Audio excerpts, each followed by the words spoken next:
Terima kasih Mirsa, Anda masih bersama kami di Seputar Bali. Keberadaan sampah plastik di lautan lepas volumenya kian hari kian meningkat. Maksud kami pemerintahan RI melalui Kementerian Kemaritiman tengah menggagas upaya penegakan hukum untuk mengurangi pembuangan sampah di tengah laut. Menurut Deputi Kementerian Koordinator Kemaritiman Safri Burhanuddin, Indonesia merupakan salah satu penyumbang sampah plastik laut terbesar di dunia. Keberadaan sampah plastik di laut ini telah merusak berbagai biota laut termasuk meracuni berbagai hewan laut yang kita konsumsi. Untuk mengurangi volume sampah plastik di lautan, pemerintah Indonesia telah berkomitmen mengurangi 70% sampah plastik di laut sebelum tahun 2025.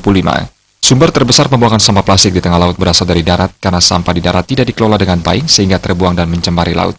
Kontrol pembuangan sampah di darat sangat diperlukan agar sampah terkelola di darat dan tidak tercecer atau hanyut terbawa sungai ke laut.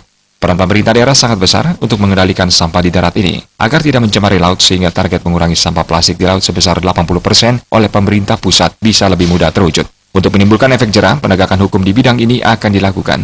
Khusus bagi kapal nelayan dan kapal wisata yang berpotensi membuang sampah ke laut, dihimbau menyediakan tempat sampah dan membawa sampahnya ke darat.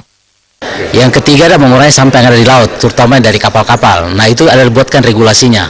Regulasi yang sudah ada, yang dari Marine Pollution Marpol itu kita tinggal pertegas, perkuat law enforcement-nya saja. Jadi yang buang sampah itu kita pertegas. Anda kan sudah lihat viral yang itu, kita pertegas saja seperti itu. Kapal-kapal nelayan dengan kapal nelayan dengan kapal wisata, dia wajib membawa tempat sampah. Selama ini lihat nelayan kan tidak boleh, kita wajibkan sekarang untuk kita mulai buat surat edaran melalui Kementerian Teknis, apakah Menteri Kelautan atau dinas daerah, setiap kapal itu wajib punya tempat sampah. Jadi kalau dia keluar itu harus ada sampah dibawa pulang, apalagi kapal-kapal wisata jangan sampai pulang nggak ada sampah, berarti kan sampahnya ditinggalkan di laut atau di pulau. Kini pemerintah melalui Kemenko Kemaritiman RI tengah menggodok Perpres untuk menanggulangi sampah plastik di laut. Perpres diperkirakan selesai Oktober ini dan akan menjadi payung hukum upaya penanggulangan sampah plastik di laut. Riasa Bali.